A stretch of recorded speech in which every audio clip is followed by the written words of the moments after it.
La dimensión desconocida. Hay un episodio llamado Para ver al hombre invisible.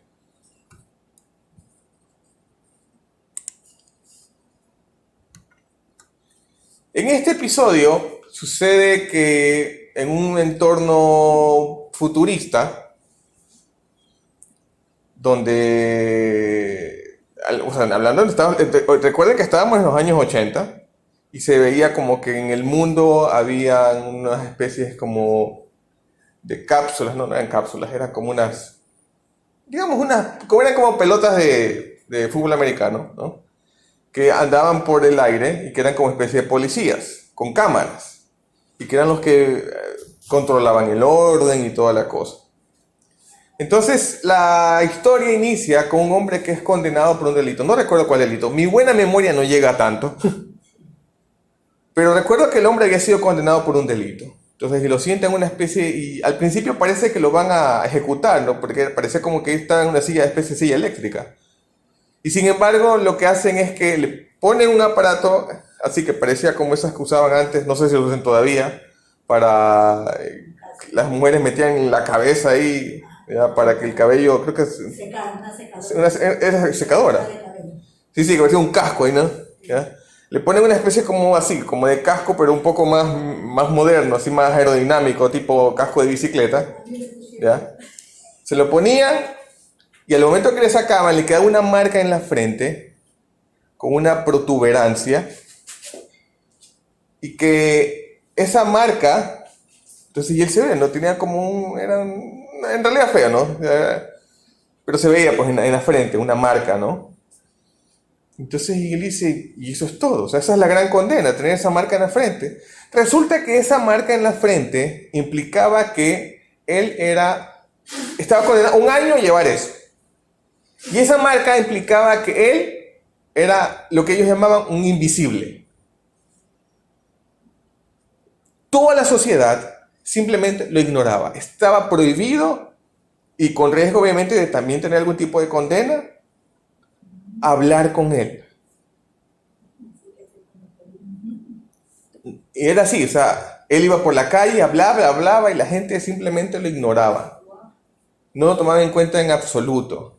Y entonces, como es de esperar, la verdad es que la serie no lo detalla, ¿no? Y como dije, mi buena memoria no llega a tanto, porque no sé cómo lo he hecho para hacer compras en el supermercado. Ya en esa época no había Globo ni nada de esas cosas, como para que le manden la comida a la casa, cosas que no sé cómo habrá hecho para eso, no recuerdo. Pero lo que sí pasaba era que nadie podía hablarle. ¿Ya? Y no quisiera detenerme tanto en la historia. Y esa condena, obviamente, también pesaba sobre aquellos que estaban en las mismas condiciones. Es decir, no es que un invisible podía hablarle a otro invisible, no. Porque se exponían a que si lo hacían, eso les implicaba otro año más. Y se veía, pues de repente esas bolas volando ahí, que eran como los policías ahí que estaban ahí controlando todo.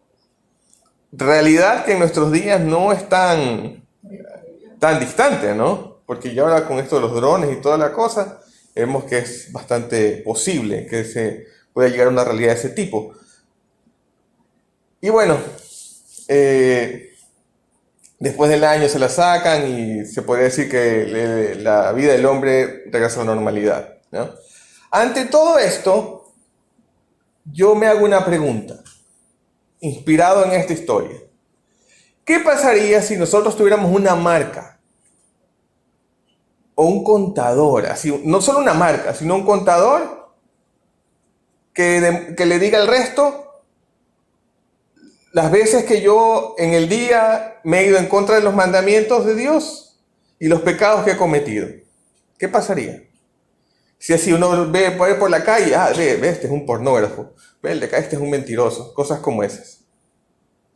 ¿Qué pasaría si tuviéramos una marca así que mostrara al resto nuestros pecados? O sea, que mostrara al resto, ¿ya? Que tal vez no el detalle, pero suficiente con que muestre así el pecado con el que uno está batallando o el que acaba de cometer y todas las cosas. ¿Qué pasaría? Todos se portarían mejor. Es posible que todos se portarían mejor, pero ¿qué tal? ¿Qué pasaría si todos pudieran ver esa marca menos yo, por ejemplo, en este caso, ya. Cosa que yo no sé qué es lo que aparece, pero yo sí, pero el resto sí puede ver. ¿Cómo cambiaría mi percepción? ¿Cómo cambiaría la percepción de las personas referente a los marcados, a los que tienen, o sea, al resto de personas? Las actitudes cambiarían tremendamente. Y entonces, y ahí es cuando, por ejemplo, yo veo casos de personas cuyos pecados son conocidos y que erróneamente pensamos que porque sus pecados son, digamos, públicos, por así llamarlo, nos sentimos con la autoridad infundada de verlos mal. Y esto, por ejemplo, aplica en el caso de las personas que pequen de forma diferente. Es triste ver cómo en nuestros días la iglesia en general, en lugar de ser el lugar de refugio para la gente, es muchas veces todo lo contrario. Yo leo el Nuevo Testamento y yo veo al Señor Jesús que recibía a cualquiera. Yo me imagino que si estuvieran en nuestros días, Jesús estaría sin problema hablándole a los de la comunidad LGBTI. Sin ningún problema. Y yo considero que en estos casos, y por mencionar uno de tantos, es triste ver cómo la iglesia, en lugar de ser la solución, muchas veces se convierte más bien en el principal problema. Yo conozco personas que se las puede llamar, o sea, bueno, no es que se las puede llamar, personas que tienen que forman parte de esa comunidad. Ya conozco personas homosexuales que tienen más calidad humana que muchos que conozco también que se llaman cristianos. Entonces, hay uno para el cual todos nuestros pecados, todas nuestras cosas están a la luz del día, tal y cual como la marca de la cual hablamos al principio. Y esa dimensión desconocida que forma parte de la vida de cada uno, Dios la conoce. Y Él no nos echa fuera. Jesús mismo dijo, el que a mí viene, no lo echo fuera. Es más, ¿qué nos dice Romanos 8:34? Entonces, ¿quién nos condenará? Nadie. Porque Cristo Jesús murió por nosotros y resucitó por nosotros. Y está sentado en el lugar de honor a la derecha de Dios e intercede por nosotros. O sea, no solo nos acepta como somos, sino que como acabamos de leer, Él dice aquí que Él intercede por nosotros, Él ora por nosotros, Él pide por nosotros. Y eso lo podemos ver con mayor fuerza en Juan 17, el 22 al 23. Dice, yo les he dado a mis seguidores el mismo poder que tú me diste, con el propósito de que se mantengan unidos. Para eso deberán permanecer unidos a mí como yo estoy unido a ti. Así la unidad entre ellos será perfecta y los de este mundo entenderán que tú me enviaste y que los amas tanto como me amas tú. Y así como está aquí, él orando por nosotros, pidiéndole al Padre por nosotros, dice que Él intercede por nosotros. Y aquí, como vemos, dice, la unidad entre ellos será perfecta y los de este mundo entenderán que tú me enviaste. Ahora, muchas veces este texto se lo interpreta como la unidad de la iglesia. Como que todos los que forman parte de la iglesia del Señor, uniditos, todos, como dicen ahí, como dicen en los memes, ya se hacen amiguis y ya son, pero los panas. Pero la unidad de la iglesia no va a funcionar jamás mientras cada uno no esté unido con el Padre. Porque aquí yo puedo ver que el Señor Jesús, más que decir que la iglesia permanezca unida, es que cada uno permanezca unido con Él. Y es obvio, si yo permanezco unido con Él, como consecuencia, permaneceré unido con su pueblo. Porque no existe forma en la que yo pueda estar unido con el Padre y permanecer indiferente a mi alrededor, o permanecer ignorando que hay una obra que hacer. Porque el Señor Jesús nos da la tarea de reconciliar, no de recondenar. Porque ya, ¿para qué condenar más al que ya está condenado? Él nos da la tarea de reconciliar a las personas con el Padre, demostrarles que Él es real, con amor, no cayéndoles a bibliazos. Demostrar la verdad como es. Porque, como dije hace un momento, hay esa dimensión desconocida que es la vida de cada uno, que solo el Señor conoce. Y aún conociéndola, Él nos acepta. Y si Él nos acepta, ¿con qué cara nosotros decidimos rechazar si Él acepta? Es más, Proverbios 14:10 nos dice algo.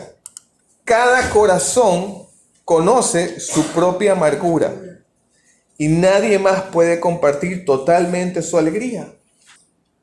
Muchas veces nosotros opinamos o juzgamos a las personas en base a nuestra realidad, pero no conocemos por lo que ellos han pasado.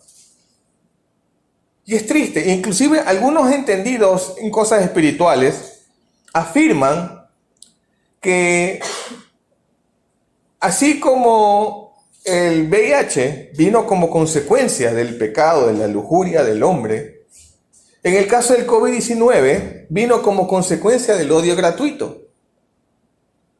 ¿Y qué es odio gratuito?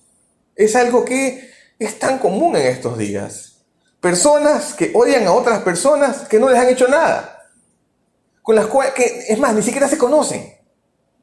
Basta que uno tenga una opinión política diferente,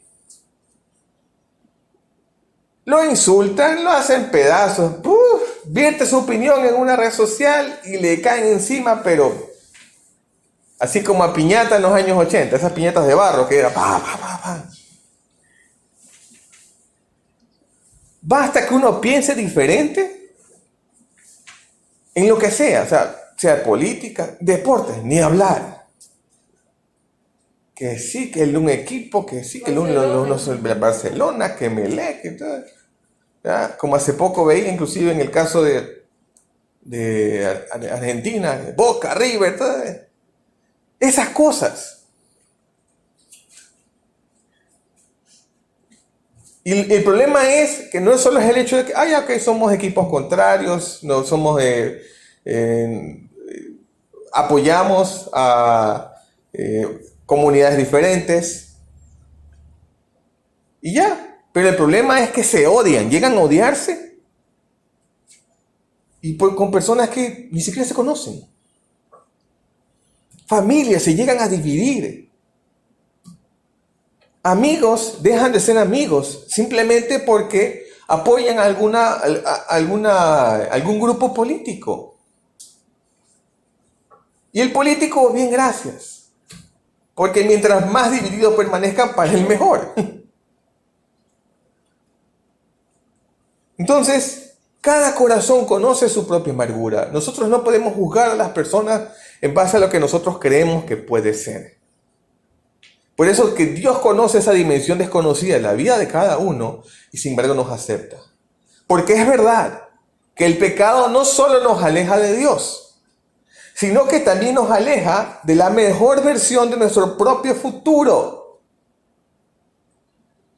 Porque no es solo el hecho que nos alejamos de Dios, sino que en el momento que nos alejamos de Dios, nos alejamos de nuestro propósito, nos alejamos de para qué fuimos creados. Nos alejamos, como dije hace un momento, de la mejor versión de nosotros mismos, de nuestro mejor futuro. Porque el mismo Señor dijo, yo vine para que tengan vida y la tengan en abundancia, no en escasez. ¿Y cómo nosotros podemos llegar a conseguir que esto suceda? En Hebreos 12:2 nos da la pauta. Dice, esto lo hacemos al fijar la mirada en Jesús. Me gusta cómo dice esta versión. Dice que es el campeón que inicia y perfecciona nuestra fe. Inicio y final. Alfa y omega, principio y fin. Si uno conoce algo de principio a fin, uno sabe perfectamente todos los detalles. Como cuando yo le digo a mis hijos, oye, yo te conozco desde que naciste.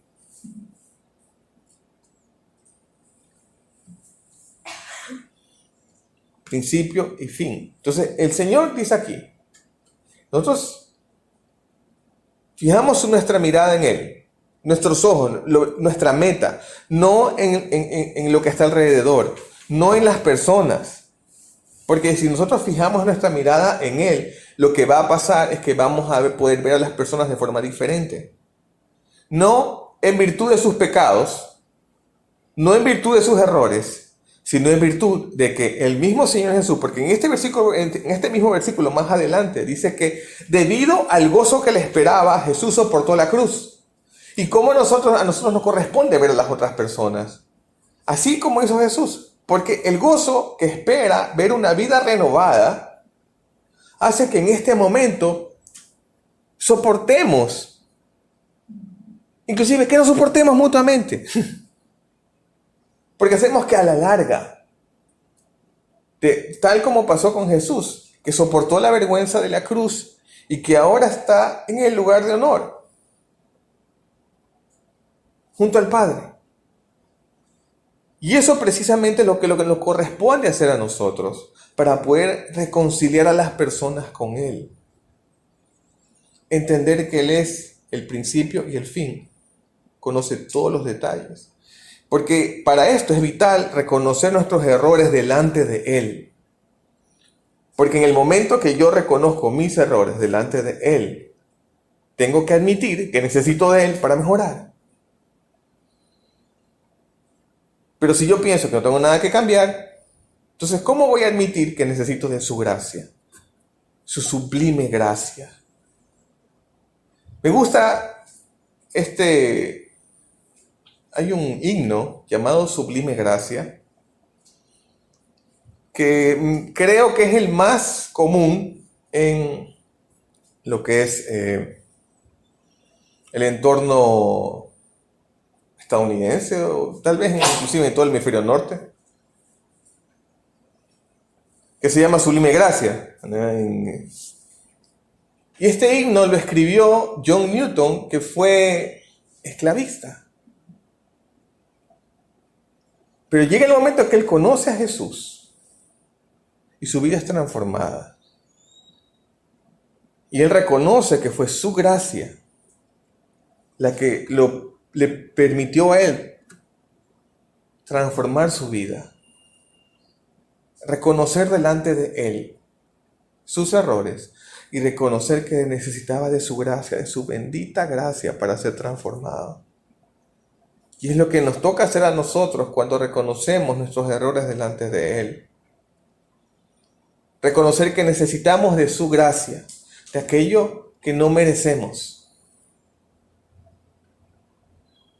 para poder ser transformados. Para que seamos uno, como el Señor Jesús decía, para que sean uno como tú y yo seamos uno. Esto no solo se refiere a la unidad de la iglesia, que es vital, pero la unidad de la iglesia no va a ser real mientras uno no se conecta con Él directamente. Y como nos dice Efesios 3:17, entonces Cristo habitará en el corazón de ustedes a medida que confíen en Él. Echarán raíces profundas en el amor de Dios, y ellas los mantendrán fuertes. Mientras más confío en Él, más habitará su corazón en mí. Es lo que puedo yo ver que dice aquí. Pero no solo es que Él va a habitar en mí, sino que podré echar raíces profundas en el amor de Dios. Y esas raíces cimentadas en el amor. Este versículo, más que mostrarnos una realidad, yo creo que nos desafía. Porque a veces nosotros buscamos que las personas echen raíces profundas en las labores de la iglesia. Echen raíces profundas en las cosas que hacemos para Dios. Que no es que esté mal, está bien, pero eso tiene que venir como consecuencia de las raíces profundas en el amor de Dios. Porque son estas las que me mantendrán fuerte. Porque si yo echo raíces profundas en las labores, en ayudar a otras personas, en coger y hacer cosas y más cosas, que como dije hace un momento, no es que estén mal, están bien, pero si yo las hago, sin echar raíces profundas en el amor de Dios, va a llegar el momento en que me voy a secar. Va a llegar el momento en que me voy a quemar. Porque lo estoy haciendo en mis fuerzas, pero si mis raíces profundas están establecidas en el amor de Dios, voy a poder estar nutriéndome de su amor y dar. Y dar, y dar, y dar. Y seguir dando porque recibo el agua de la fuente de vida inagotable, que es su amor. Echando raíces profundas en su amor. Y esas raíces son las que me mantienen fuertes. Esas raíces son las que me permiten llegar a ser quien debo ser. Porque es su sublime gracia la que me permite cada día poder levantarme y reconocer que la necesito para ser mejor. Que la necesito para ser un mejor hombre, mejor esposo, mejor padre, mejor ser humano, mejor yerno. Porque todos los días es que debo ir a la cruz reconociendo que necesito de su gracia. Y que necesito de su gracia para así también poder orar por otras personas. Para que ellos también puedan establecer raíces profundas en el amor de Dios. Para que se mantengan fuertes. Y así poder crear esa unidad que permanece fuerte en su amor. Y que a su vez también permanece unida. Porque está unida con un mismo propósito, un mismo amor. Que es su amor.